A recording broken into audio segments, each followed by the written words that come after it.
Well, it's not like they have time to make anything, but they could have announced, like, franchises or plans in the future, or at least something. This is the stuff they own. Talked into this in a while. Different stuff just like by God of War Ragnarok is like actual footage shows that they're not talking about.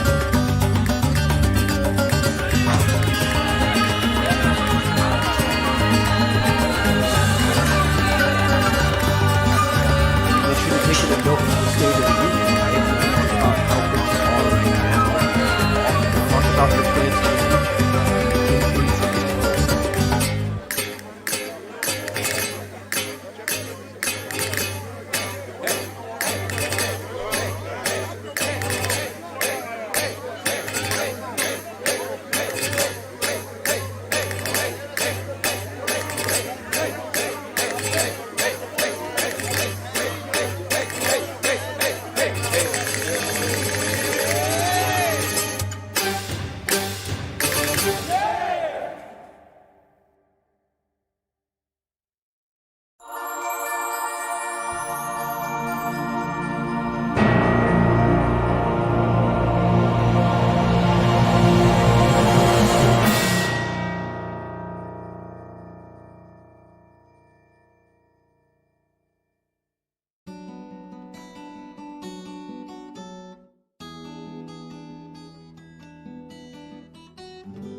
Perhaps it's time to question all these things I've been doing for so long, so wrong.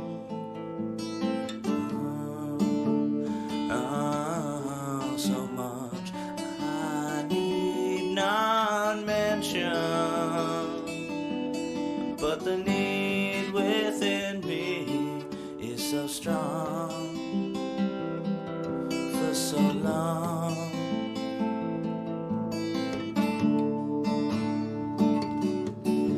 I know that the answer is beside me, as I have believed from the start, but it's just so hard for me to go there. Despite of all this aching feeling, I just don't want this all to fall apart.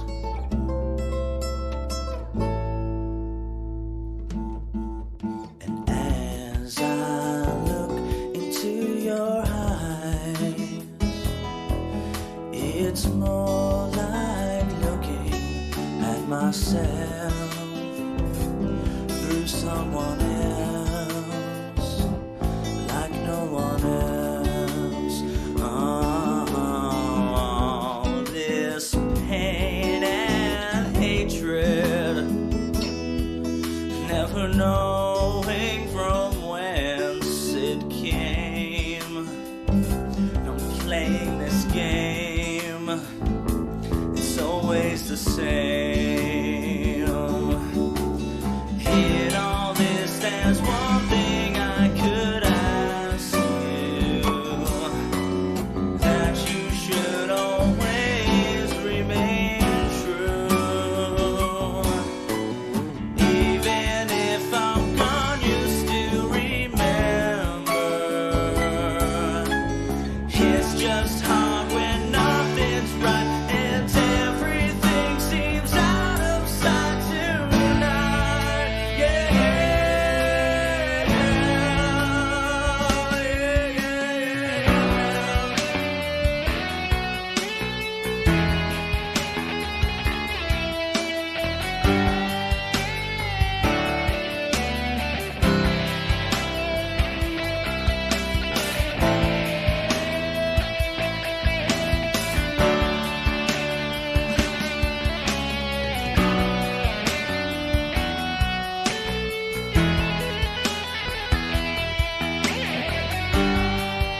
good game. I didn't know Chrono Trigger was available on PC. Man, Chrono Trigger should be available everywhere. I'm glad it's available on PC. That's one of those games is like, why aren't you available on literally every single system I have access to right now?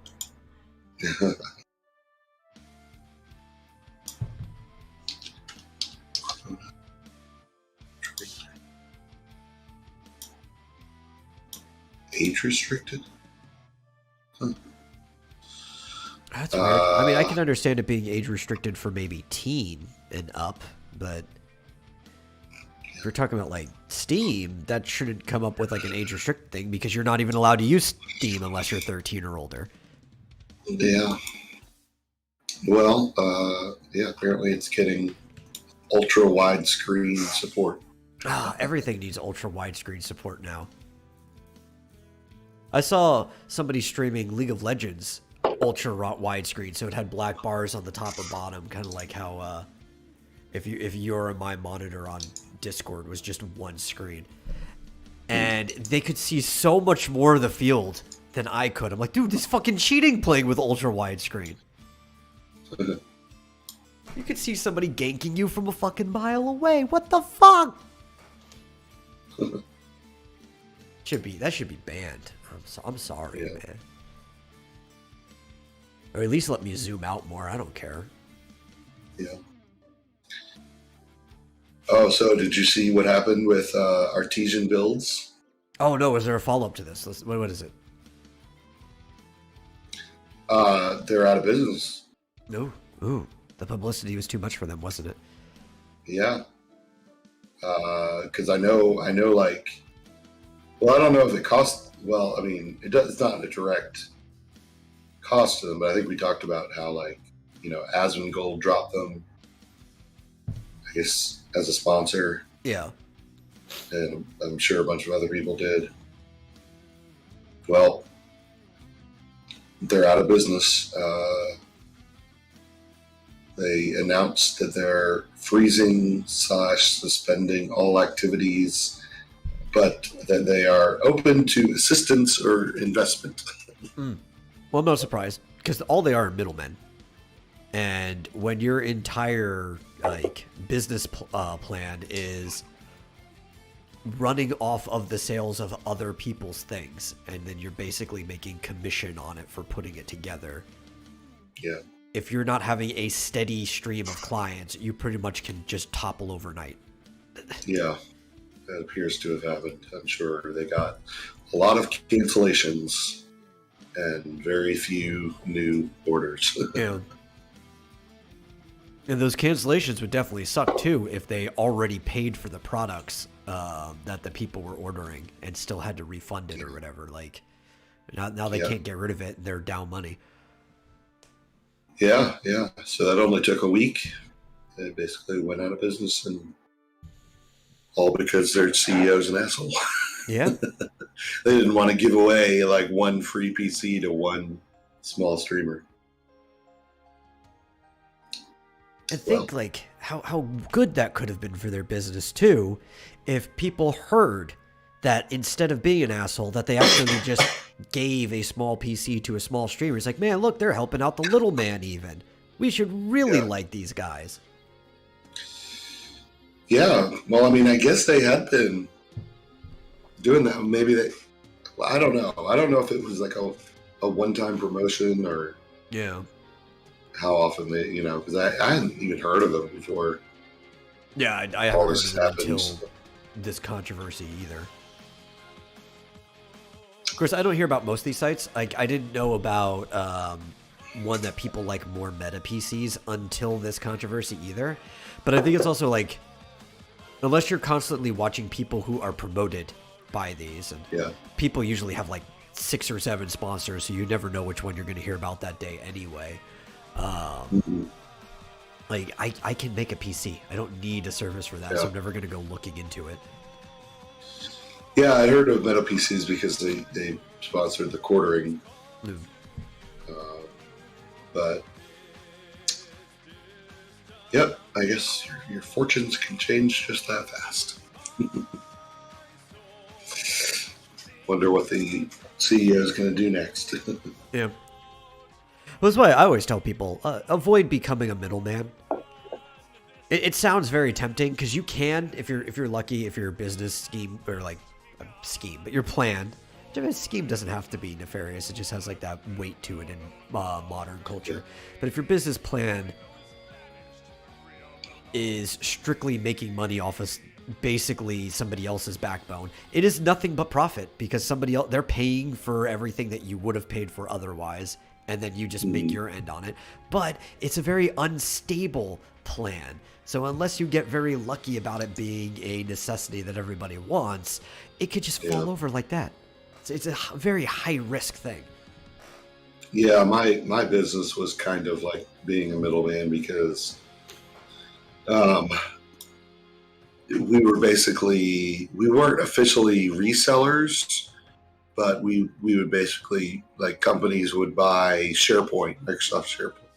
Yeah. And we'd come in and install it and customize it for them, stuff like that.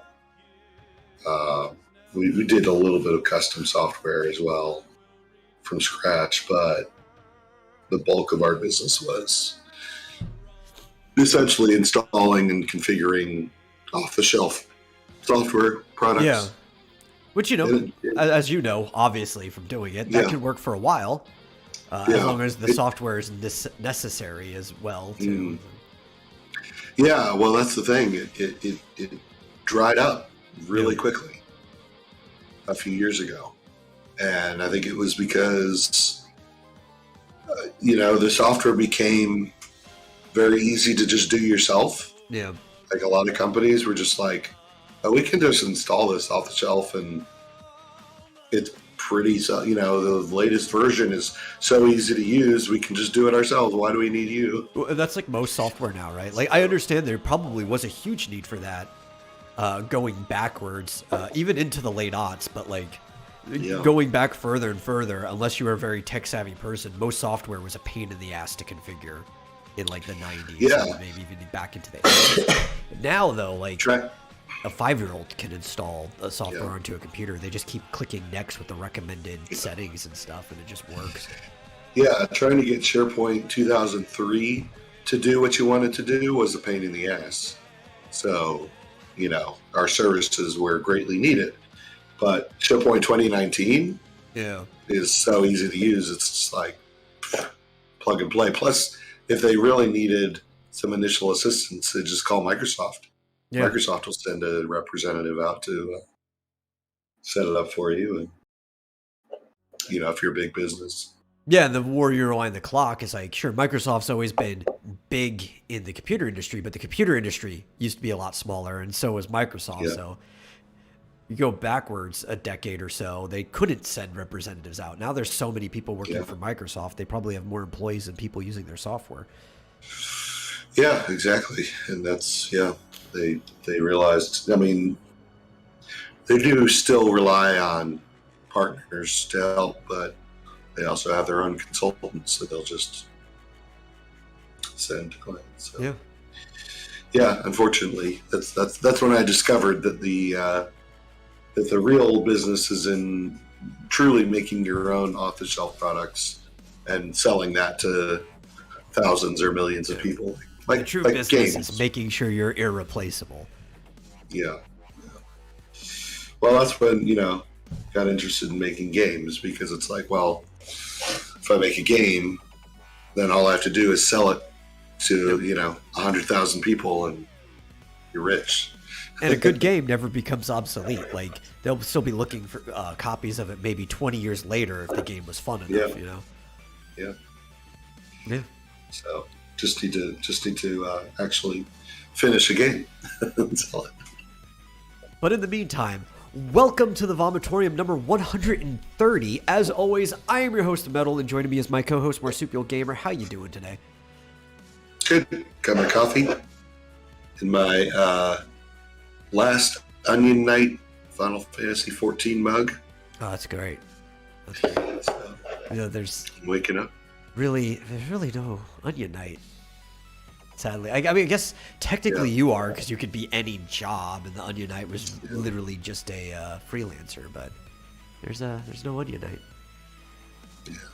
You can get the Onion Knight armor though. That's pretty cool because you have to the in between quests or like the post Realm Reborn quests before you get to Heaven's Ward is all very Final Fantasy 3 themed. You even go into the Crystal Tower, you fight the Cloud of Darkness and stuff, and you can get drops from that gives you like an Onion Knight like aesthetic armor that you can wear. Yeah, the last Onion Knight is actually Brian Ball's Twitch channel. Oh, I did not know that. Mm-hmm. Yeah, he's Subscribe to that. He's been doing nothing but Final Fantasy 14. Well, I know he plays a lot of it. I've talked to him about that. Yeah, and he sells mugs. So, that's pretty cool. I'll have to go grab one sometime. yeah. So, yeah, I'm doing all right. I may or may not have been asleep 30 minutes ago, but I'm awake today. I'm awake now. That's all that matters. It's weird waking up, like, it's cloudy, and it kind of had this dawn/dusk lightness when I woke up, and I'm like, is it morning or is it evening? I can't tell. That's how I Until feel. I looked at my computer. Yeah, I looked at my computer and I was like, oh, I didn't sleep through. Yeah. But speaking of Onion Knights in Final Fantasy, this year is the 35th anniversary of the game. Can you believe that franchise has been around for 35 years? Oh my god, I'm so old. Yeah. Can't believe it. It's one of my favorite franchises. It's up there between that and Zelda, which, I mean, they're about as old as each other, too. They came out pretty close to the same time. Yeah. I think Zelda might be, like a year, maybe a year and a half earlier than Final Fantasy. It's pretty close. Both of them had to be roughly about when batteries started getting put into cartridges so you could save. Yeah. And they've got Technically, I guess the first Final Fantasy came out in Japan the same year Zelda came out here, I think. Yeah, I think Zelda in Japan predates it by like a year, because I think Zelda's like 86, right? Oh, yeah. That's right. And Final Fantasy was 87 in Japan. So I think Zelda's a year older, because I think last year was its 35th. Yeah. But then it didn't come out here until 89, I think. Yeah, we got it later than... Yeah. Even later than, like, because I think Zelda, it wasn't even a whole year, maybe, when it came out in America. It was pretty close compared to localization back then, because a lot of games came out like 1 to 2 years later. Yeah. But like Final Fantasy, yeah, we didn't get that till like 2 years after. Yeah. I've looked at like retrospectives of like Dragon Quest, and interestingly, the differences between the original Japanese Dragon Quest and the American Dragon Warrior is quite stark. They made a lot of improvements to the game before it came to America. But as far as I can tell, Final Fantasy came exactly as is. Yeah. I wish they made some improvements. Maybe the luck stat would have actually worked. Yeah. Exactly. Yeah. No, that's actually why for Dragon Quest and Dragon Warrior, they use the different names for the localization instead of saying like the JP or the like NTSC version or anything like that. They'll literally just say Dragon Warrior because there's enough differences between the game. Yeah, they made a lot of improvements. I mean, things like they in the original Japanese version, they didn't animate the main character looking in every direction. They only animated him looking forward. Yeah, and he kind of just like walked backwards. Yeah, just kind of like Ultima. Yeah, you just have the front view of the character moving around, but in the American version, it shows him looking that way and looking up and looking that way. So things like that. But yeah, big news in today of the Final Fantasy. There's a lot of stuff going on, yeah, because they put up a website for the 35th anniversary. Yeah. Which is going to... It's very vague right now, but it's going to have a lot more as the year progresses. just right in center, featuring the Warrior of Light from the original game with the iconic Final Fantasy theme playing in the background that a lot of people know as the prologue in many games, but it's literally just called Final Fantasy. And basically it just says, in the 35th anniversary year, we will be bringing you many exciting new ways to enjoy the worlds of Final Fantasy. It's a very interesting way that you have to say it, because it's Final Fantasy isn't just a world, it's many worlds.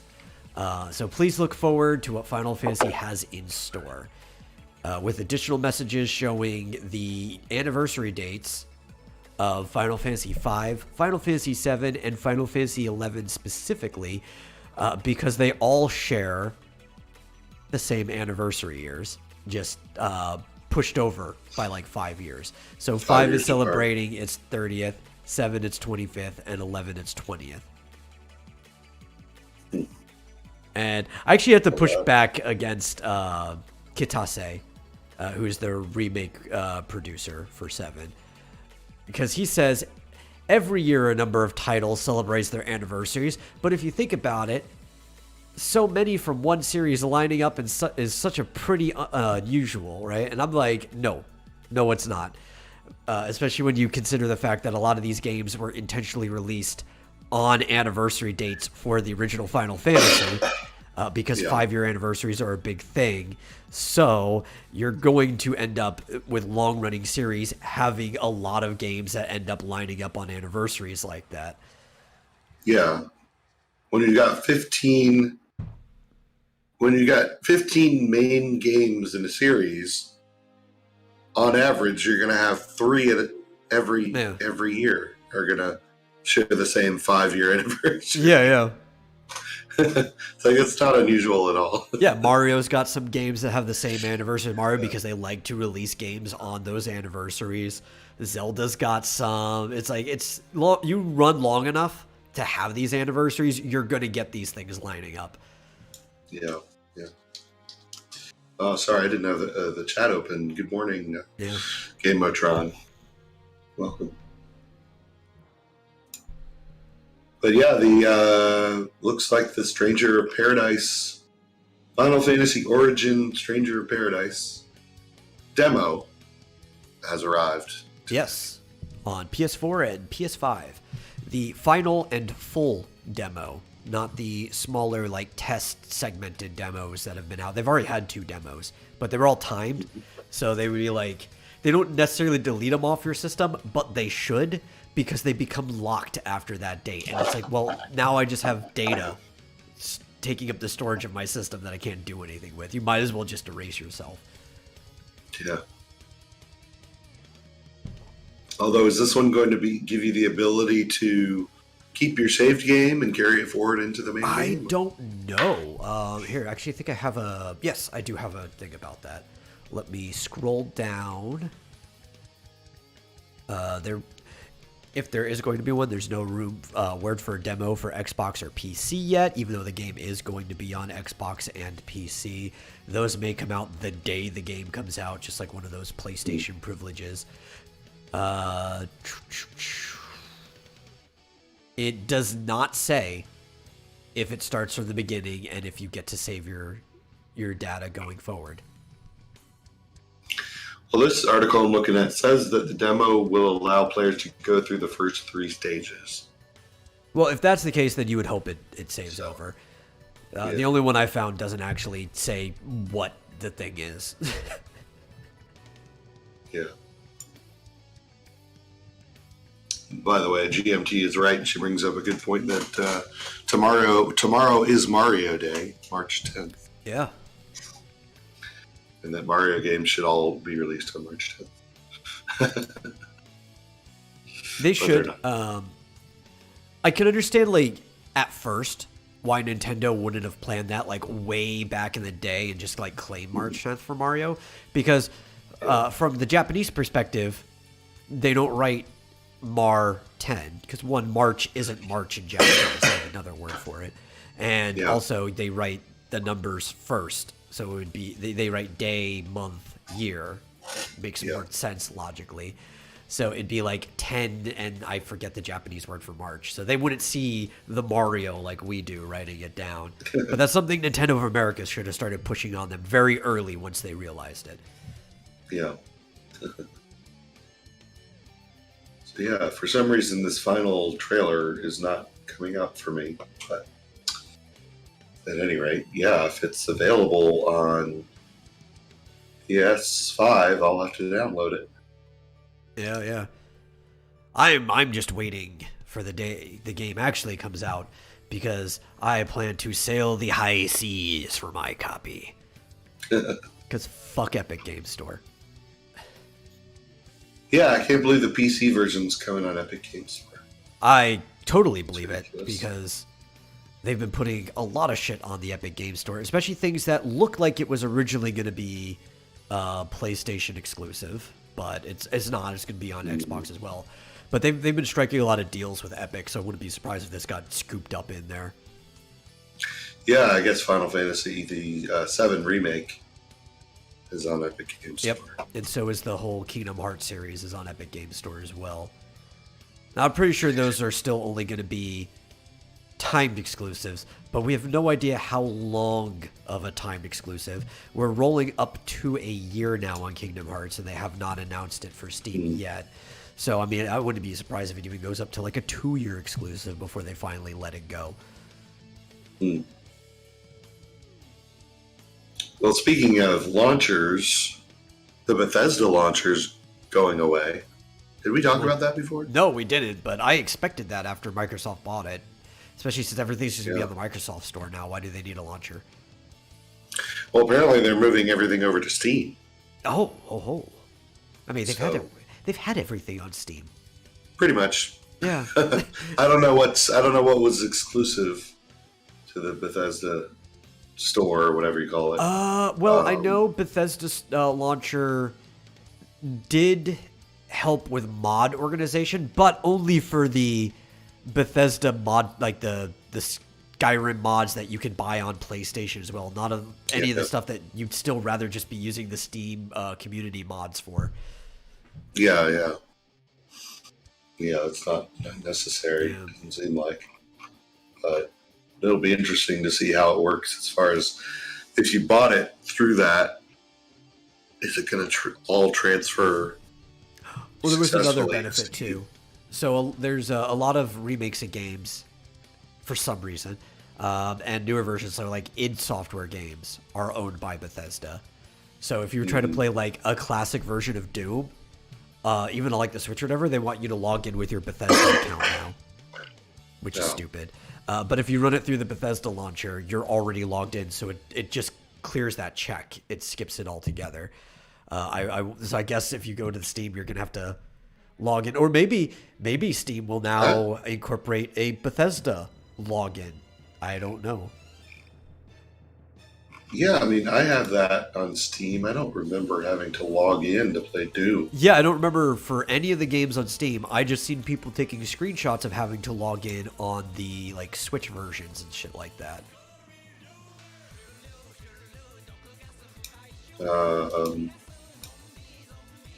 I'm going to try and launch it right now.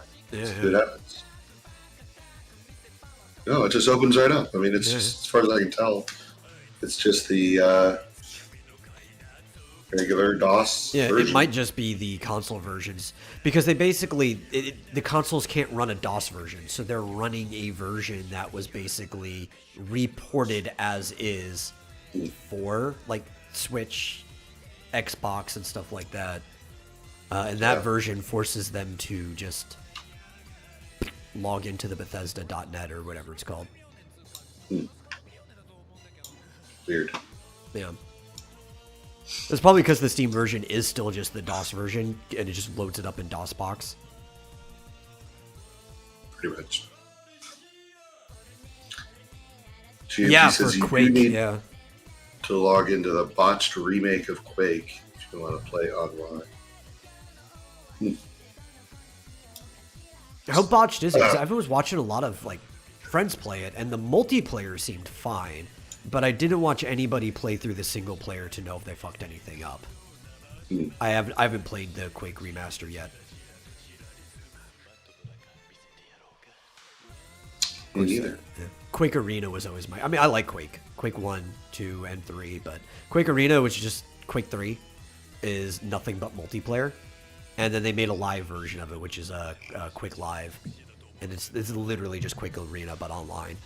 And that's a fun game. That was my game. Especially like you get bored some days and you just go into a lobby that somebody sets up, and you just go into low gravity insta-gib with rocket launchers only. You're just running around one-shotting everybody at high speed.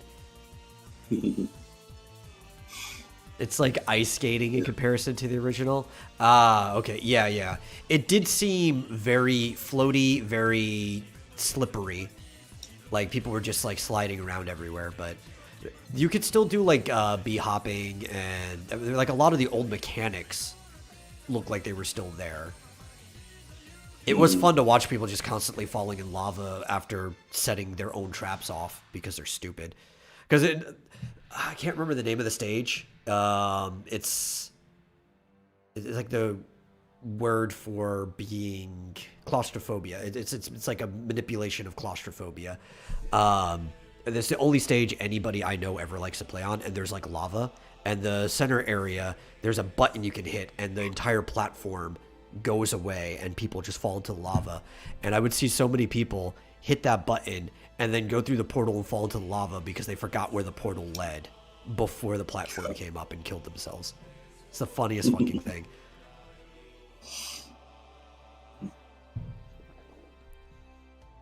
But yeah.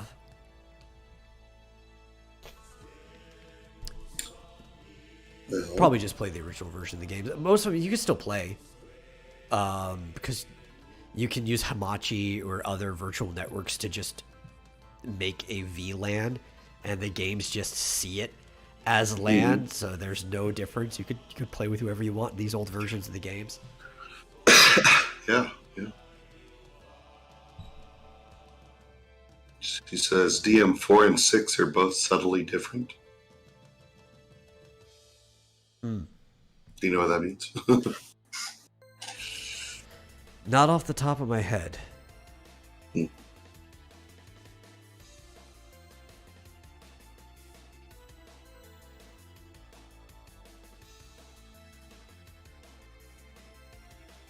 Maybe she means IP4 and 6? Oh, maybe. She says you don't need to make a VLAN. I thought that the original Quake Online didn't work anymore. That's why I always default to the virtual LAN. Because there was errors. I mean, if it still works, good for you. I haven't been able to make it work.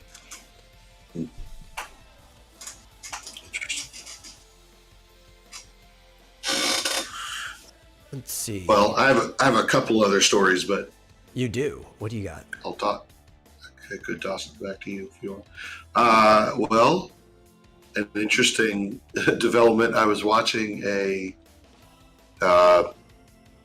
kind of I don't know, a not great video on basically the history of AVGN and Cinemassacre. I found it rather whiny and annoying. Basically, just I want to complain about Mike Matei and Screenwave kind of video. But one of the interesting things that came out of it, I think maybe this was why it came up, was that the Cinemassacre podcast apparently has been discontinued. So I don't know. It's not a big story. I don't think I've ever listened to the Cinemassacre podcast. I've listened to it a couple of times, but apparently it has been universally despised, just universally hated. Which I admit I only watched a few episodes and I stopped watching because it was. Yeah. So who is on the interesting podcast? Is it like James and Mike, or? No, Mike's not on it. It's usually James and the Screenwave guys. Okay. Justin and Kieran. And sometimes they'll have a guest. And sometimes James won't be on, or sometimes Kieran will be on. That's the biggest problem. I don't want to listen to a single episode that James is on. I've always liked James. To me, he's the one that makes it. Always has been. And he's a really nice guy. the polar opposite of literally any character he's ever played. He's the nicest dude in the entire world. He's almost like a teddy bear when you meet him in person. And like, I could see a podcast with him probably being very boring though, because he's such a nice guy and people are expecting completely anything but that from him. They want him to shit on whatever he's talking to. And he's probably like super nice to all of the guests that come on. Yeah. Well, I found that the weakest aspect of it seemed very dated because it wasn't live. They would pre-record it and then they would premiere it on YouTube. And it was like, and occasionally Justin Silverman would be in the chat, kind of interacting. Oh man, that's a guy I haven't thought about in quite a while. But I was like, man, this could be so much more dynamic if it was live and they interacted with, they could have super chats and it would be very interesting. I think it depends on like what type of show you're trying to run. Now, if you're a big panel show like that, and it does sound like they're a big panel show, if the Screenway guys are on and they'll have guests and everything, then I think you probably should do it live so you can like get super chats or interact. If you're like a one-on-one interview style show, like you're just having a conversation with them, I think that is probably done better pre-recorded so that you're not distracted by an audience or anything. During premieres, you can still get tips. You just don't have like the super chats that appear on screen and stuff like that. But it doesn't seem like they're the type of show, from the way you're describing, that benefits from being pre-recorded. Yeah. And honestly, a lot of times they didn't really like. One of the features they would do would be like they'd each pick a game having to do with some theme or something. They'd have sort of a question of the week. What's your favorite, this kind of game or that kind of game? Yeah. And the problem with that was half the time, whatever game each person would pick, the other one or two people had like never heard of it or knew nothing about it. Yeah. So it's like, how are you going to have a conversation back and forth if only one of you knows anything about what you're talking about? Like sometimes that can be fun, especially like, so we're often in a one-on-one situation here. And a lot of times if you are in a one-on-one live and if the audience knows anything, that can help too. But it can be informing to have somebody who doesn't know so they can ask questions, because like a lot of times I find the best questions are asked by somebody who knows absolutely nothing about what you're talking about, because they're completely lost and they need you to explain everything, and there's things that shouldn't make sense on the surface, but they make sense to somebody who's like really deep into it, and they'll just forget to explain something because it's like, oh no, that's just the way it is. But you can get pointed questions that way. But I still think that's better live because the audience can weigh in and start directing things and stuff too. I definitely agree. If you're going to pre-record, it's not a very interesting conversation when somebody has no idea what you're talking about and you're just like stumbling along and everything. Yeah. You're just like, Yeah. Especially if you're live. The super chats come in and be like, oh, no, explain this to him. Explain that, Like, you could have a fun show that way. Yeah, that could make it interesting. That definitely. But it was kind of and it's interesting. Like there've been a lot of, at least from what I've seen, several different podcasts have come into being in the last several months. I think I mentioned there was some weekly games news podcast. It's audio only and pre-recorded. Which I find disappointing again. Yeah. But then also, the Nintendo Minute was canceled, and the two hosts, Kit and Krista, started their own YouTube channel to essentially do their own Nintendo Minute. They call it Kit and Krista Show or something like that. In which obviously they can talk about more than just Nintendo. Yeah. Because they're no longer employed by Nintendo. Interestingly, they chose to quit because I think Nintendo wanted them to move to Washington. Oh, yeah, from wherever they were. And they were like, no, we don't want to move, so they quit. Yeah, I heard that was actually years. a lot of the big problems with Nintendo Power when it was on the end, they were having to pull in like new people, and I mean magazines were already having issues anyway. They had already moved printing off to Wizards of the Coast and stuff like that. But to get the new people wanted to work from home. This was already the late aughts, and they didn't want to move up to Washington. And then they brought it back as a podcast. And some of the people they wanted on the podcast didn't want to move up to Washington too. So like Nintendo Power was almost doomed to fail again.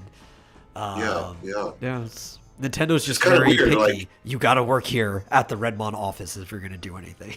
Yeah, but they hadn't been for like however long, 10, 15 years they've been doing the Nintendo Minute. Yeah. What changed? I don't understand, but suddenly it seemed like they insisted that they must move, and it was like, nope, see ya.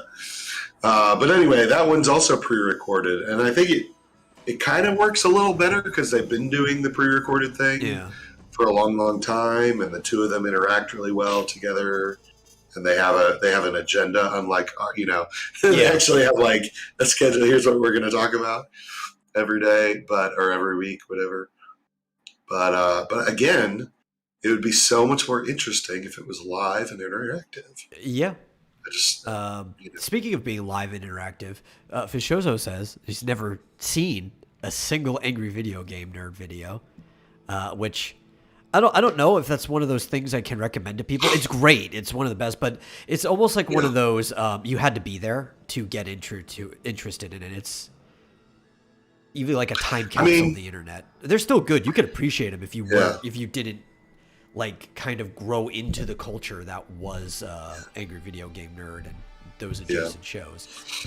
If you wanted to get an idea of it, I would aim sort of in the middle, somewhere around the 100th episode. Yeah, I think probably. they're 200 now. So like, I think they really hit their stride. I would say somewhere probably around 2011, 2012 is probably a good area to start if you want to start far enough back. 2014 is probably the peak. But they've been going since like 2006, I think, is when Angry Video Game Nerd started. Back on like Game Trailers days. And the early episodes are kind of rough. Yeah, they're funny. I love them, but and then the later episode, the more recent episodes, it's a little bit dropped off in quality because I think James doesn't really have time, and I don't think he's the main writer on it anymore. So I would aim for that episode 75 to 125 range is probably the peak. Yeah. But at any rate, apparently they used to have a lot of different shows too, right?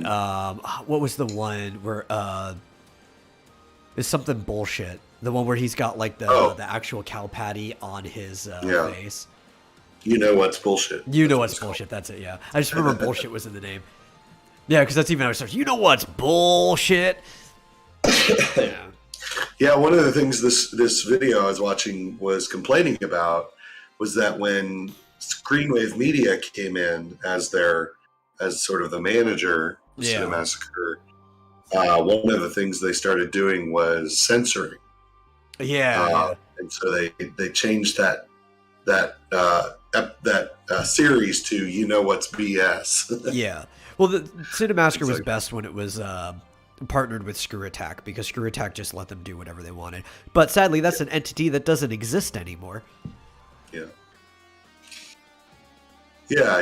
But and I like Board James. That was a short series. That was really good.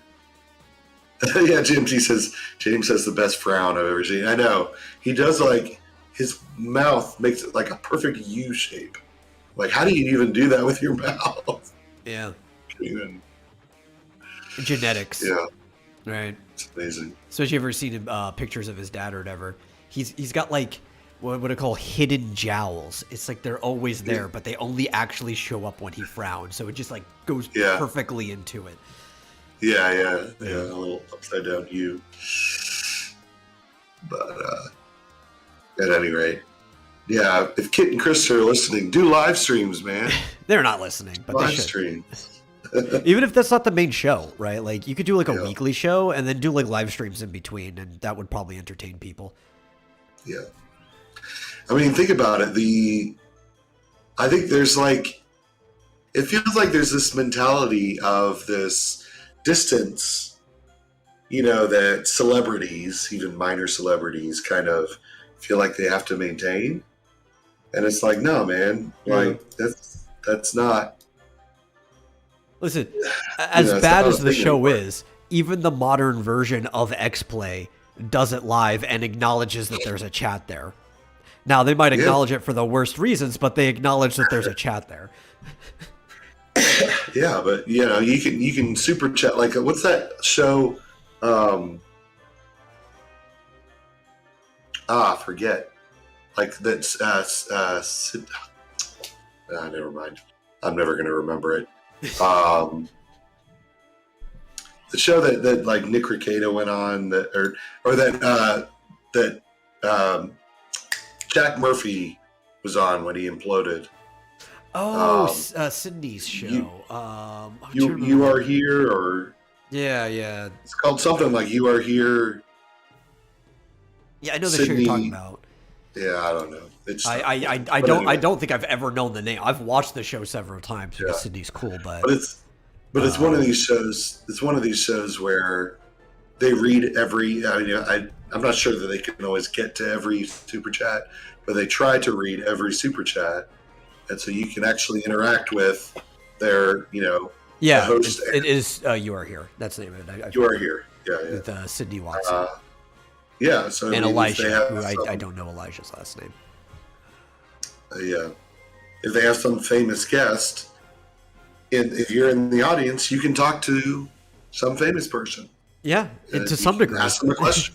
Right? Yeah. It's a form of direct communication, which is probably more than some of the people in the chat will ever have. Yeah. You can at least ask them a question, and then they can answer it or not.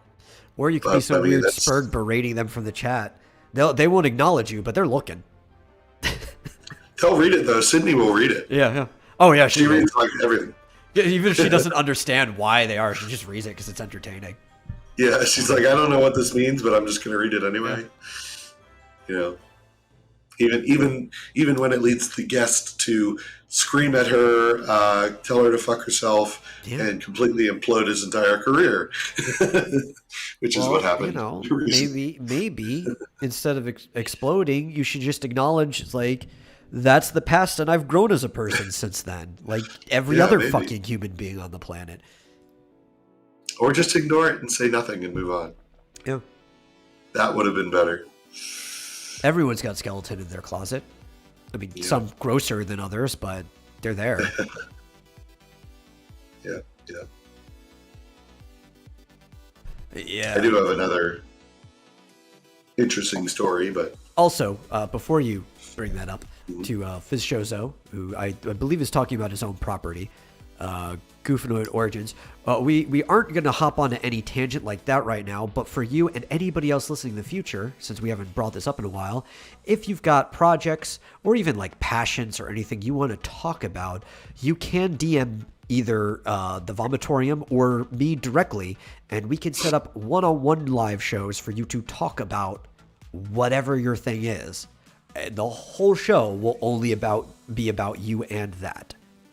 I have that set up so that we can promote people while also not taking away from whatever news we're talking about at that time. So just know that opportunity is on the table for anyone seeking it. And now back to the program. What do you got? Well, in case you needed another or a new reason to hate Vladimir Putin. Well, I don't hate the guy. I respect him on certain levels. Oh. He is a bastard, but he's a bastard in the sense of like old world leaders are bastards, right? Like you have to expect Genghis Khan on some level. Well, if you needed a reason, you wanted a reason to hate him, due to, I think, the sensitivity of current events, where certain military things are happening, tanks Yeah. are rolling, bombs are dropping. Advance Wars 1+2 Reboot Camp has been delayed indefinitely. Ah. Now, I don't know if that's going to make me hate a person, because hate's a strong word. The problem with hate, right, is that means that person's living in your head rent-free and occupying what could be used for other things. Does it make me upset, though? Greatly. But because I really like Advance Wars. Yeah. I think it's interesting because when I first saw it, I was like, oh, it must be just some sort of development delay. But no, I think it's because in the announcement, they specifically said, in light of recent world events. So I guess it's a sensitivity thing. Yeah, that actually makes me more upset at the development team, which I believe is Way Forward is the one doing Reboot Camp, right? Yeah. Oh, man, Way Forward. Why do you have to make me upset with you? I mean, they might not be them. It could be the production company on top of them, but... It might have been Nintendo's choice. Yeah. They may have made that decision. But, cartoony little orange and blue tanks. Yeah. Really, is that a... They don't actually have, like, a national origin to either side, really. There are characters that definitely have accents. I know there are characters that the way their words are written are like Russian characters. You would assume so, but like no side in Advance Wars actually has like a nationality to them. They're like fictional nations at war with each other. Can't release a war game during a war? Come on. That's the best time to release a war game. Get people prepared. Yeah. You need to... There hasn't been an actual full-scale war in a while. You need to know what you're in for. Exactly. And I'm sure it's very realistic. Planes the size of aircraft carriers dropping bombs onto, like, massive tanks. Yeah, very realistic warfare right there. Well, Diller Draw says, who has a developmental delay? Apparently, Way Forward and Nintendo. Is Risk a fun game? It's fun for some people. I find it fun, but a lot of people probably find it boring and mentally aggravating because it involves a certain amount of like brain energy that most people aren't willing to waste on something like that. It forces you to think differently than normal. Game? Yeah, Risk makes you think differently than normal. Yeah. I like Risk. I haven't played in so long. It's really fun. At least a decade or more. I'm partial to Stratego. I like Stratego. Stratego's fun too. But a lot of those strategy games, they're not fun for the whole family because not everyone in the family is good at them per se, but you have to play them a lot to get good at them. They just don't want to rewire their brain to work in the game that work in the way that the game is asking them to play, right? Yeah. Which I could say a lot about Elden Ring. Not a difficult game. You can get good at it. But a lot of these people who keep asking for an easy mode are not willing to let their brain get rewired to play the game. A lot of people are saying that. It's like, oh, disabilities, ADHD. I can't. Like, no, dude. One, I know plenty of people with ADHD that are managing to play the game without meds. ADHD is not a fucking excuse whatsoever. I can't memorize patterns. Get good. Stop babying yourself. And honestly, the game is already on easy mode. When you beat Souls games, there are like 7 difficulties that are harder than that because every time you new game plus, the game gets more difficult. It's already on easy mode. And honestly, I've been watching some playthroughs and I've been playing it myself. And number one, you get really noticeable benefits from leveling up. Yeah. So if you're having trouble, go grind for a while. Some people don't like that, but I mean, leveling up doesn't take long at all. No. And then if you still have trouble, try out these soul summons things. because half the time, one of the bosses that I beat, I was having a real tough time. It was that cat thing with the giant sword. Yeah, I remember. Cat statue. I summoned some wolves. They completely distracted it, and it just ignored me while I was sitting here hitting it from behind. The wolves were also doing quite a bit of damage too. Like that was just a very beneficial summon altogether. Yeah, exactly. And I was just like, it's not even attacking me. It's like, okay, dead. It's like that ended up being easier than the first boss that I beat because I didn't have any summons for the first boss. So, well, and like grinding, not only does it not take that long, because of the nature of the game, you're not just leveling, you're also improving your mechanics while grinding too, which will make other things you were struggling with easier to do. You will dodge better by the time you get to them, and you'll make better decisions on when to strike and stuff like that. Like, God, just play the fucking game. If you're in the open world, man, get on your freaking horse. If you're not, because I saw somebody was like, you could just kill on horseback without it being a threat whatsoever. I saw someone was like, oh, I haven't been using the horse. And I'm like, dude, use the freaking horse because, a lot of fights on the overworld are so much easier on the horse because you can go faster. You can like zoom by. Yeah. Well, it's like that dragon that you saw in the bog, which I was telling you, dude, swamps are fucking just hell in all Souls games, right? I watched Nick Rekieta beat it last night. I'm like, God damn, I got to go back. It looks so easy once he actually did it. I was going to tell you this, but it's hard to like type this out while you're doing things. Yeah. That it looked like the fire had like a fixed cone of AoE. It was a huge one. Yeah. But you don't want to run from the dragon.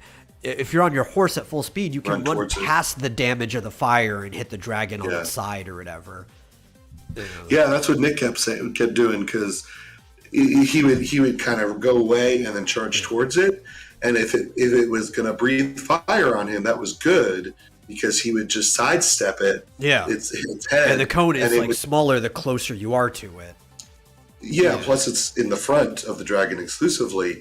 So if it's breathing fire, it would have to go through that whole animation, and in the meantime, he's sitting there slicing its ankle like from behind, like, oh yeah, I got plenty of time. I was saying, like, you could probably have beaten it.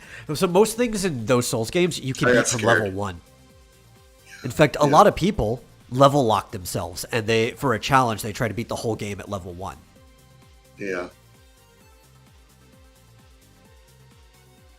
Yeah, but I'm going to go back and I gotta get over my fear because I was watching Nick played for like 8 hours last night. It was insane.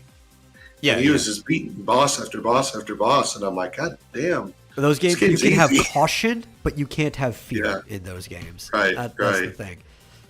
And then he got up to this other boss and got these amazing weapons, this double hammer weapon thing, and I'm like, oh man, I gotta get that.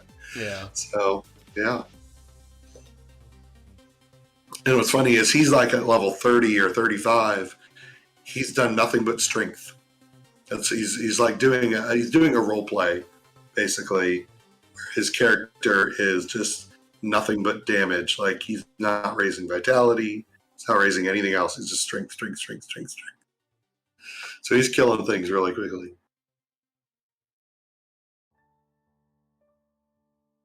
So yeah. Lord's saying he's interested in playing Risk. Apparently. Yeah, it's fun. If you like strategy, it's fun. Yeah.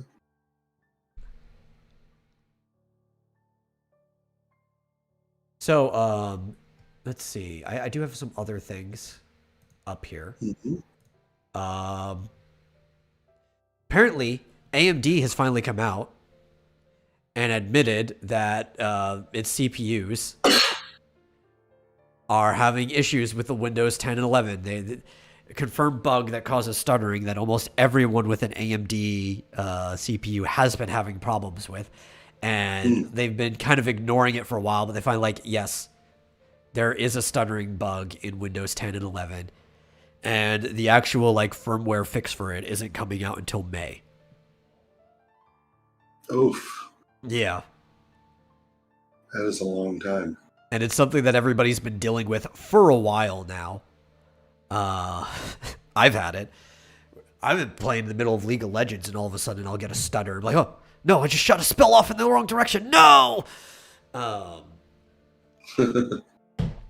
So I'll be glad when that finally gets fixed.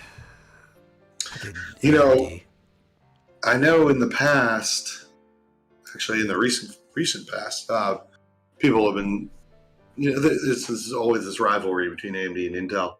But the thing is, Intel is so much larger than AMD. Yeah. And with current processes and the tiny, you know, the unbelievable cost of manufacturing modern CPUs. Yeah. AMD's never going to catch back up with Intel again. For a while there, they were neck and neck, and they could come out. AMD could come out with CPUs that were better than Intel. But you know, I know a lot of people don't like Intel, but to be perfectly honest, their CPUs are just, I think, from here on out, always going to be superior. Probably. I thought it had already hit that point. I was using, I think it was called like a Skyline or whatever, but it was like a i7 a few years back. It was like a newer i7. It was just before the i9 came out. So this had been like, what, half a decade ago or something like that by this point. Yeah. And at that point, I felt like no AMD processor I've had competes with this, and I doubt they were going to get back on that level. Because one of the biggest benefits, in some cases, there have been years where AMD had better processors marginally. And AMD was always good at keeping cooler than Intel, the way they made their stuff. But they would come out later, so you could tell that they were checking specs with whatever the new Intel was. And like, okay, how can we get this cooler? Because it was like the one thing they could hold their heads on is like, we are like 20 degrees Celsius cooler than Intel. Take that. Yeah. I mean, that could be a big deal when running at like high capacity. But like their R&D department specifically of all things is just so much smaller and has such a low budget that research and development is something that if you throw enough money at it, it tends to work because it means there are more people that you can hire and more likely that somebody's going to stumble upon some weird game-changing thing. Like you're throwing money at something like that is just playing the lottery. You're right, and if you put more lottery tickets, you have a higher chance of winning the lottery. And Intel is just winning the lottery over and over again by hiring very intelligent people that keep stumbling upon technological advancements, and AMD is just playing catch up. Yeah, and just the literally multi-billion with a B dollar cost of building a new fabrication facility for modern CPUs is just out of reach for AMD. Yeah. It's just they just can't do it. Well, like the monitoring systems alone, because I think a lot of people don't realize how small computer components are now. Like certain like processor chips and stuff, we're getting to the molecular level on like the transistors inside of there. And maybe eventually even approaching the size of an atom for some of these parts. The monitoring systems you need to make sure that the machines are doing things properly alone are so fucking expensive. And then you need like countless numbers of these monitors in this like factory and research facility. So you people don't understand how ridiculous it is just to make these modern components. You presumably need, I would think, multiple electron microscopes, right?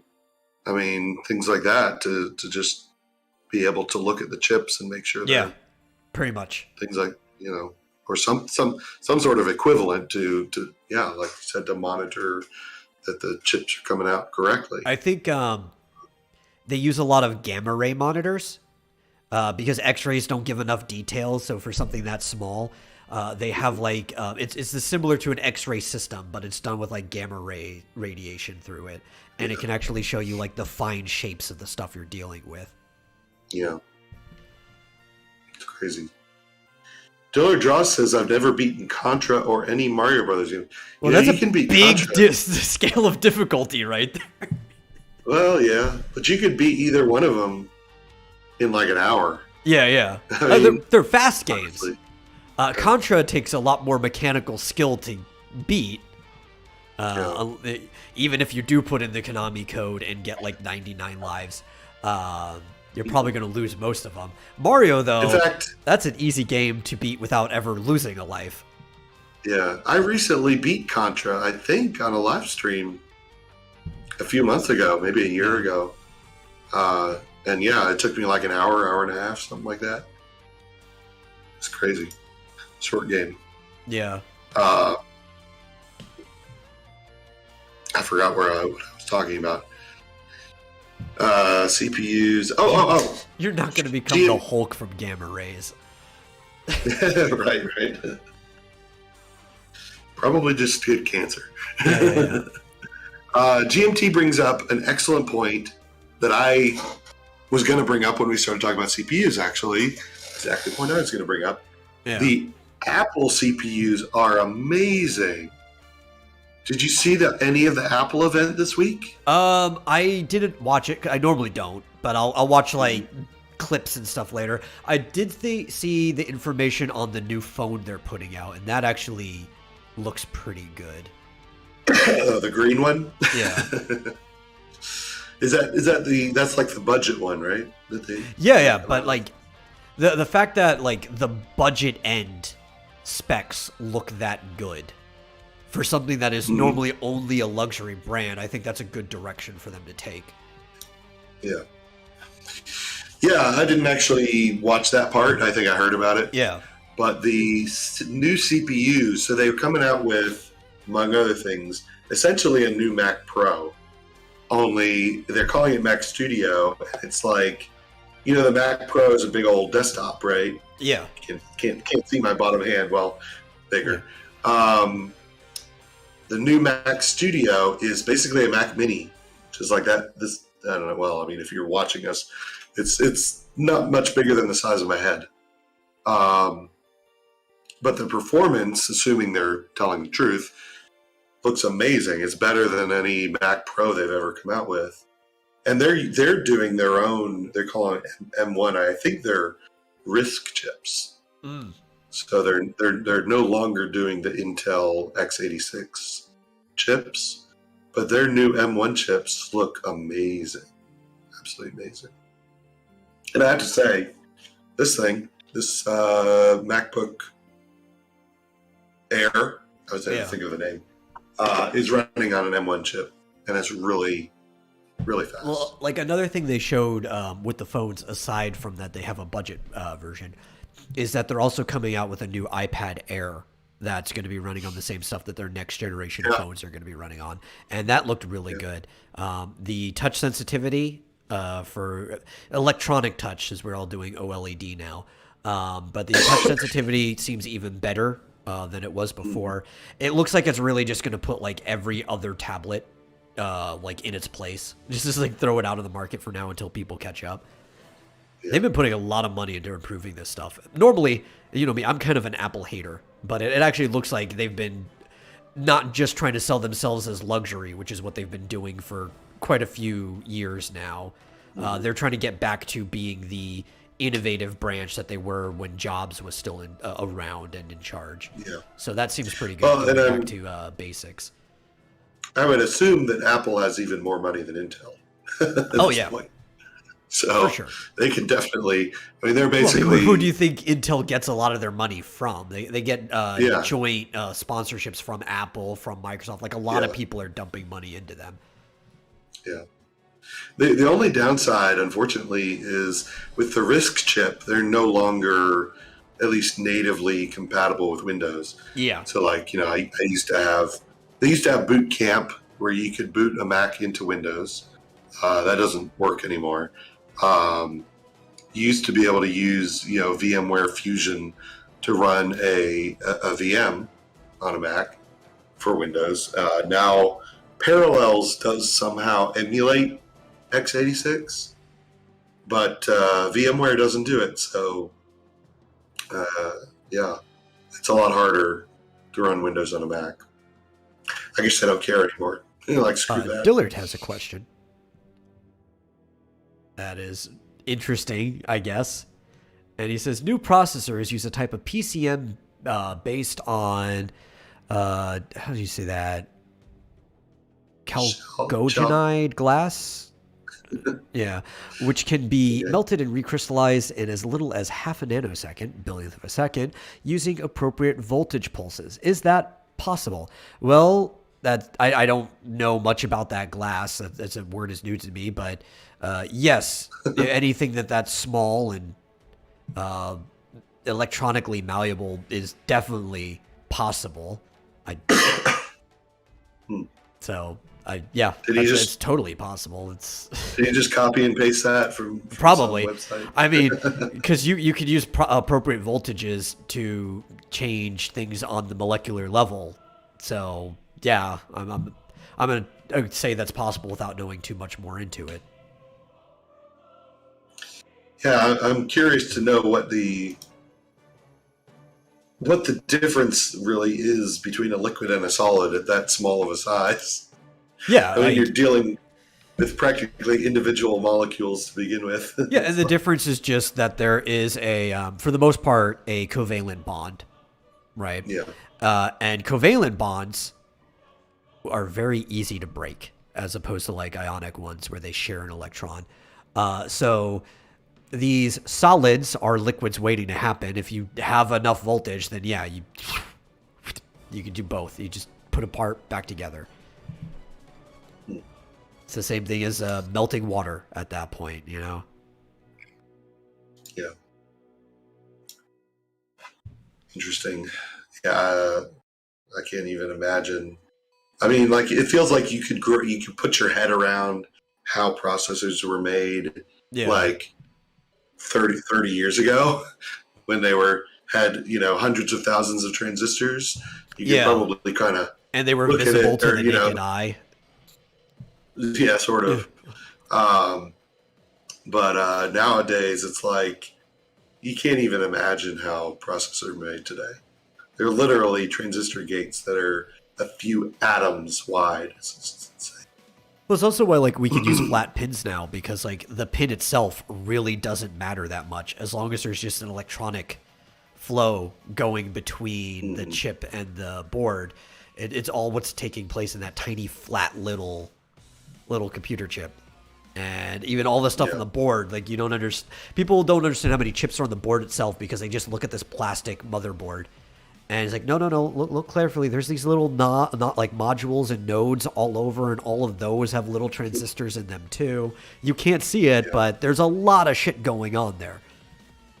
Yeah, and if you look at the layout, sometimes they'll put out a conceptual, this isn't necessarily what it actually looks like, but it's sort of a conceptual layout of a chip. When they say it has 16 or 32 cores, it actually does. It's has 16 CPUs, all in a chip that's 2 inches by 2 inches. It's insane.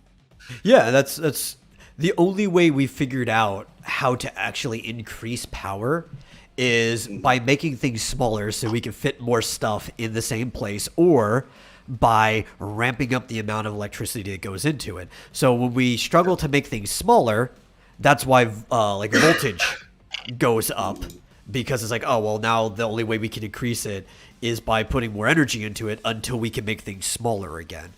And we keep going back on these little cliffs until we figure out some new way of doing things that's completely different to how we were doing it before. Yeah, and the interesting thing about these M1 chips at Apple, I guess I haven't really looked into it. I assume they're RISC chips, and which makes it a whole different ball game. It's kind of okay, Intel is just taking the x86 architecture, originated in the 1980s or 70s or whatever, and just ramping it up and up and up and up year after year after year. The RISC chip there, GMT confirmed they are RISC chips. Yeah. It's let's throw that whole bullshit out of the window and start all over with just a completely new way to do things. And so they're able to come out with these amazing, much faster chips at lower power that basically just do things completely in a different way. So yeah, which is why they're not backwards compatible, but it's also why they're able to come out with faster chips. It seems the only solution going forward, because since we're getting down to almost the atomic level for like transistors. The only way we could go forward is probably by doing mixed components between digital and analog computers. Like I don't think you'll have a fully digital computer in the future. If we're trying to make things more powerful, there's going to have to be like semi-digital, semi-analog computers. There's this one company down, I think in Austin, that figured a way of using the same type of like flash memory storage that we use for like micro SD cards and stuff in an analog way, because the way flash memory works is it's got these little tiny transistors in there that hold a charge, and they represent a 0 or a 1 basically, whether it's full of electrons or is empty when they let the pass go through, and that's how you store memory. But what they did was they made it to where you can have partial charges inside the flash cells, and that reads a percentage that then if almost like the way AI uses synapses, if you read multiple, like a matrix of those percentages between 0 and 1, you can actually do computations with the flash memory cell in a traditional analog way of running electricity through that. And that's how they're going to try to do AI in the future. They still need like these big departments with like hundreds of graphics cards to train the initial AI, but to get it out in a way that people can use it, they can use these tiny ass little transistors that are smaller than a micro SD card. And if we start incorporating that into computers, we can start mixing analog computing with digital. And then digital, what it can do is precision work, since analog can never be precise or repeatable, while the analog does most of the heavy lifting. And then we might be able to get computers more powerful again. But we're hitting another cliff due to both size and energy, and we need to find a way around that if we want things to become more powerful. Yeah, but Intel has their multi-billion-dollar R&D budget, so I'm sure they'll find a way. They'll find something, yeah. See, kind of like a pre-programmed punch card. That's kind of what it is. Yeah, because punch cards were a form of analog computing that would then get translated into digital computing. Mm-hmm. Toad has an interesting take. He says the only way going forward is to be okay with computers just getting big. So yeah, we're gonna go back to having room-sized mainframes. Probably. There's At my least computer on that wall over there. Like space stuff, we're probably gonna go back to having room-sized computers, because things are gonna have to get really complicated. If we're gonna start making spaceports outside of our local gravitational pull of the Earth. Yeah, GMT makes a good point that Intel tried to do basically what RISC was sort of a clean break with titanium. But Intel's kind of stuck. I mean, it's like they have to be backwards compatible forever. Yeah. Otherwise, Windows and a bunch of software would have to be redesigned. And the only one willing to do things like that, wholesale redesigns of operating systems, is Apple. They're the only ones willing to be like... Alternatively, they have to take some of their R&D budget, and Intel's just going to have to finally come out with their own operating system. I guess. Then you don't have to worry about being backwards compatible. You could just do what Apple does. Yeah.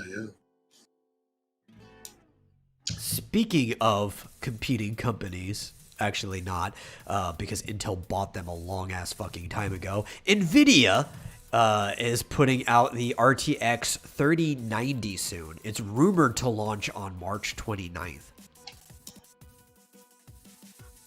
Which I don't think anybody is going to get a hold of. Yeah, it's like graphics card I will never see. Yeah. Speaking of graphics card you will never own,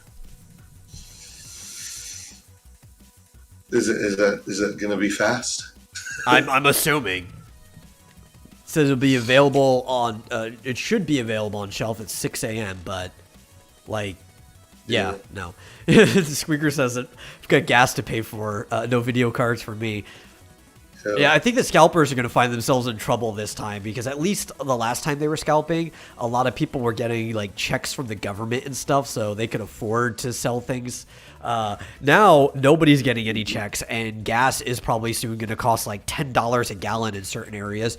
No, that's like a graphics card or a week of gas. I need to get to work. Yeah. I'm lucky I can work from home. I swear, I fill up my tank like once every 3 months. I hardly ever drive. So. We might actually Lucky see there. people not scalping them so much.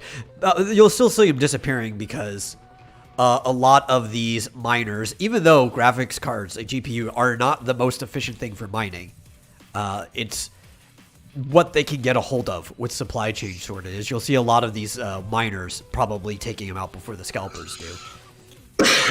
Yeah. GMT says she's interested in Intel's new graphics card. Intel's coming out with a. Is it graphics because doesn't card? Intel own NVIDIA? Maybe. I thought they bought them out years ago. Around the same time in competition when AMD bought out ATI and then eventually got rid of that name and just call everything AMD.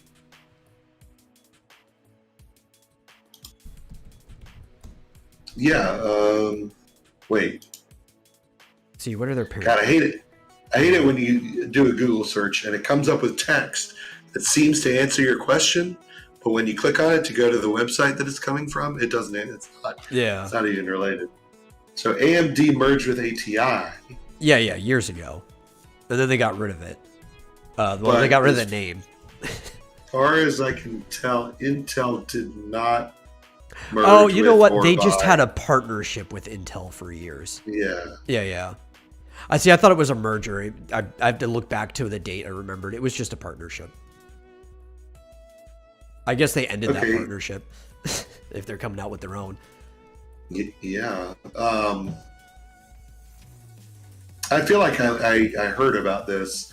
Intel enters the PC gaming GPU battle with Arc. So, now it's called Intel Alchemist, previously known as DG2.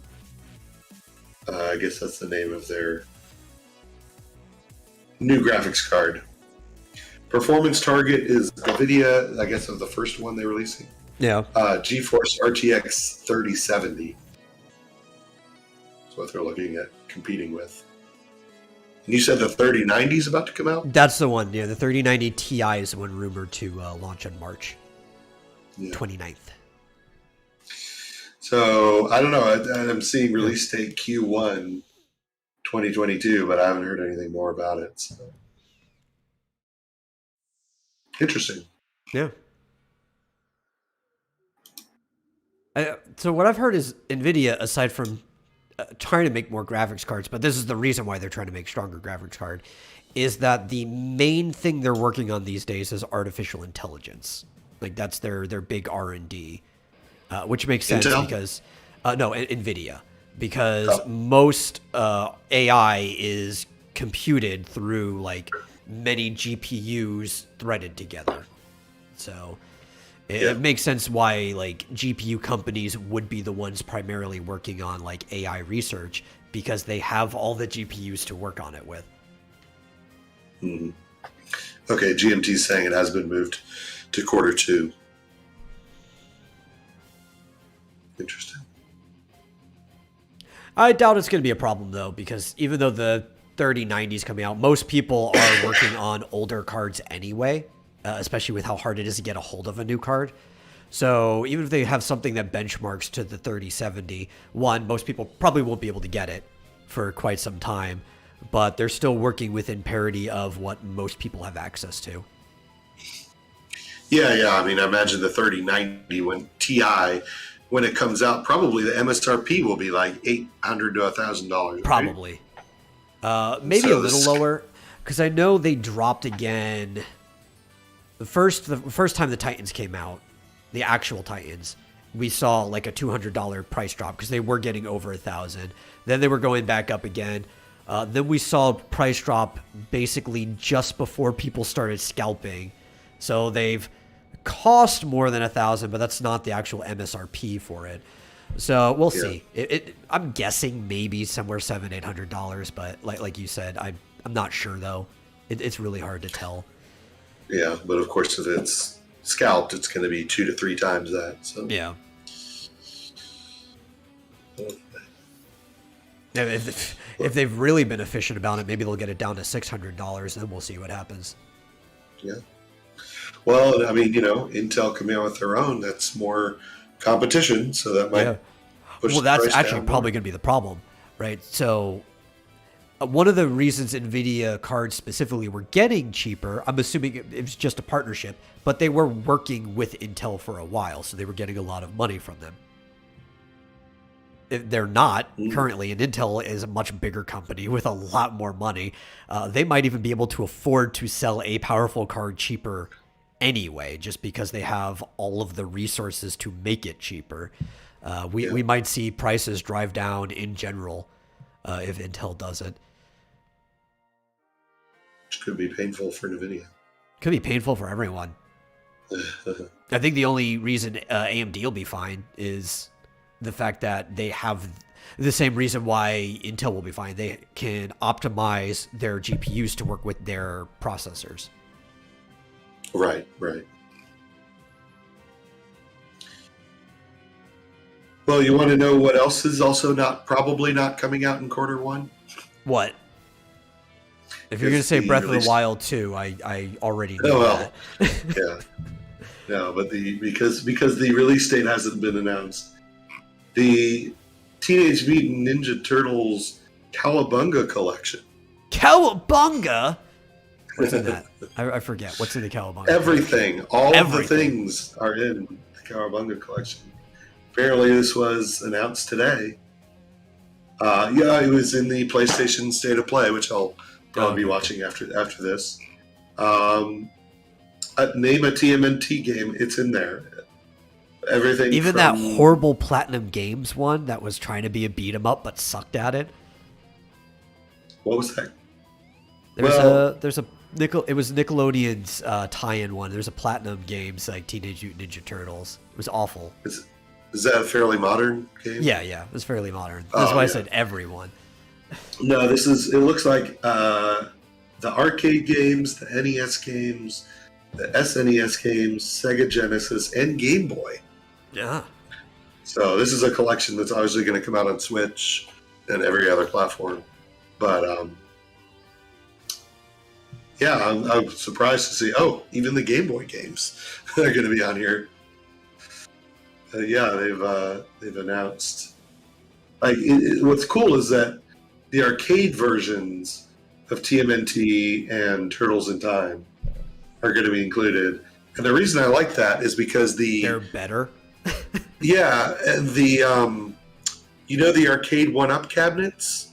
They have the NES version, so it's only 2-player and it's very minimal. So the controls aren't as good as the actual arcade version of it. Yeah, the graphics aren't as good. The controls aren't. I can't believe those didn't come with the arcade version. Oh, they really sucks. I'm not surprised. Honestly, most of those 1-ups, because it's easier to run it. Yeah. They come with the NES versions of the games that you're playing. I think the Pac-Man, now that one's harder to tell, but the Pac-Man even comes with the NES version of Pac-Man. Crazy. But the Pac-Man is not this graphically intensive game. You can barely tell the difference between the NES and the arcade version of Pac-Man. Yeah. But you can tell the difference because I actually played the TMNT in a Walmart just to try it out on the arcade 1-up, and I was immediately wait a minute, this is the NES version. This sucks. Because the graphics are stark. Because arcades were already basically working on practically 16-bit engines while the NES was on 8. So you could see this nice cell shading to the sprites of the arcade version of Teenage Mutant Ninja Turtles. And then you go to the NES and it's this really flat Battletoads looking it's all not even outlined. It's just shapes of the turtles stabbing. Things. Yeah, it's all pixelated and they don't have a lot of colors to work with. Yeah. But the arcade one looks like you're playing the cartoon, essentially. Or as close as you could in an arcade, yeah. Yeah. Not like So now, anyway, if like if you Way are- Forward made a game, and they're like, then it would really look like you're playing the cartoon. Yeah, exactly. Well, I mean, and that's what the new one, Shredder's Revenge, is probably going to be like. Probably. It looks like it's a modern arcade beat 'em up. I don't think that still doesn't have a release date, as far as I know. But yeah, I haven't heard much of it, other than it exists or will exist. yeah, I'd have to look at it's in my Steam wish list. Let's take a look. And coming soon. It's coming soon. But yeah, if you're interested in TMNT nostalgia,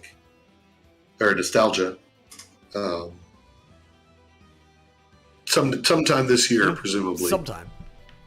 The collection's coming out. What did GMT say? Tutant Mean Age Needle Teetles sounds like an awesome game that doesn't afraid of anyone. Very good. Yeah. Oh, someone, she also mentioned the Steam Deck. I forgot to ask anyone. Presumably a new batch of confirmation emails went out March 7th, 2 days ago, but I didn't get one. Yeah. I didn't hear anyone. So I don't know. I don't know what's happening with the Steam Deck.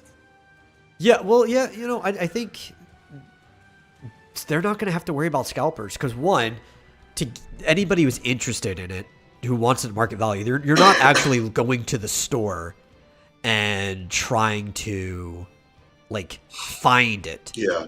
There is technically unlimited registrations for the Steam Deck. It was just going to roll out in waves, right? So anybody who had a user could have registered. It was not like they were limited to 400 people or something like that. You just have to wait on your time. And because most people are probably fine with waiting with how expensive it is, I doubt anybody's going to be turning over Steam Decks if they got it in Wave 1.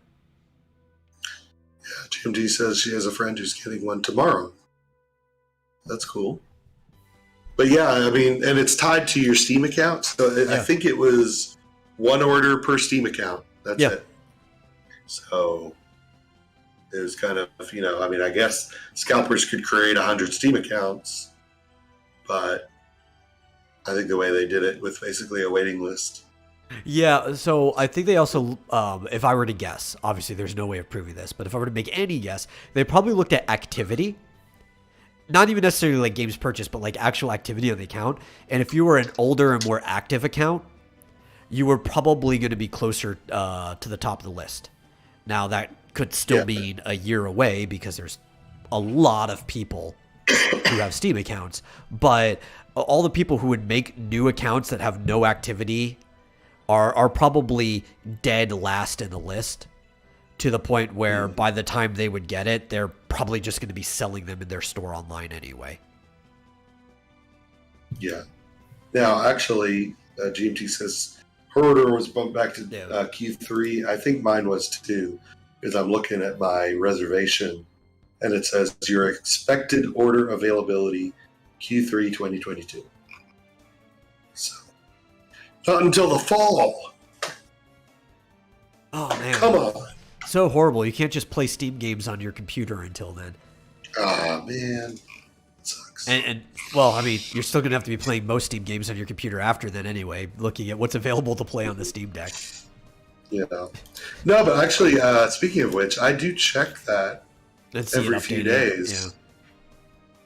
They're working and on it. Believe it or not, it's like almost every couple of days they add another one to the list of compatible. Now, see, games. GMT's makes sense. She ordered the super mega one, though. The big package. So did I. No, yeah, okay. That makes sense why you guys got pushback. That one probably takes longer to make. Not like physically longer, but to get all the supplies from the chain in order compared to some of the cheaper ones. Oh. Yeah, Double Dragon Neon just got added to my compatibility list. So I'm now up to 25 compatible games. Yeah. out of 125. So, Yeah. actually, plus 12 semi-compatible. Yeah. Jim says, I like a big package. Yeah. And Squeaker says the right mentality. It's fine whenever it comes out. The longer it waits, the more bugs get worked out. Yeah, and the more games will be compatible. So the longer you have to wait, the more worth the thing will actually be. Because right now, honestly, it sucks. Yeah, and I'm not looking forward to spending that money right now anyway. Yeah. Not with the way gas is. It's the same problem we were talking about before. Yeah. What's funny is a lot of people on the internet don't seem to understand that when gas goes up, the price of logistics, shipping goes up, and that means your groceries, furniture, clothing, everything goes up. Well, that's why people don't understand, and I'm waiting. Hopefully, it takes a little longer to catch up. But milk and gas are usually in parity with each other. Maybe one will be slightly more than the other. And one of the big reasons for that is, unlike a lot of local stuff, it doesn't matter how close your milk production is. These heavily refrigerated trucks are going to make it cost about the same price as gas, no matter what. Yeah. I mean, God, people saying, "Oh, drive less. Oh, buy an electric car, whatever." That doesn't affect the cost of your groceries. That's ridiculous. Gas affects everything. Anyway, and we also, if you're not using coal, most local power plants use natural gases and petroleum and stuff like that for electricity. So even if you're not spending it directly, any crunch on gas is also going to raise the price of power, which is also going to raise the price of groceries as well, because they have to keep the stores refrigerated and all sorts of different shit. Like it's just a huge ecosystem. That's why ecosystem and economy have the same prefix at the beginning. Yeah. GMG says the real reason for that, presumably the parity between milk and gas, is to stop people from filling up their cars with milk. Yes, that would be very effective. Have you ever tried to burn milk? Yeah. It's not a very good fuel source. Doesn't work too well. See, unfortunately, I used to live in the Tennessee Valley. Yeah. And the Tennessee Valley Authority was our electric power. And that was highly nuclear. It was a lot of it was mostly nuclear. So it didn't, when I lived there, it didn't used to be affected by this kind of stuff. But now living in Alabama, I'm pretty sure there may be some nuclear, but I'm pretty sure there's oil-fired plants here. So I expect my power costs to go up. Yeah, I wish there was like a Gen 3 or 4 nuclear power plant here in the DFW area, because that would power the entire DFW area. The closest one we have is down in the south end of Texas, where the awful people live. TVA is nice because there's a nuclear power plant and some hydroelectric, and they're really modernized. Yeah. So, oh well. I had to move back to Tennessee. Yeah. But that's the end of the show. I was going to talk about superstitious things happening in Japan, but we ran out of time. Oh. With evil spirits on the rise of possibly taking revenge on people. But... the rock killing that stone. broke open? Yeah. Oh, jeez. But, we didn't need to talk about that. That's we don't have time for that. So, in the meantime, thank you all for watching the episode. For coming here, enjoying some time with us as we talk about stupid things that affect our lives probably more than they should.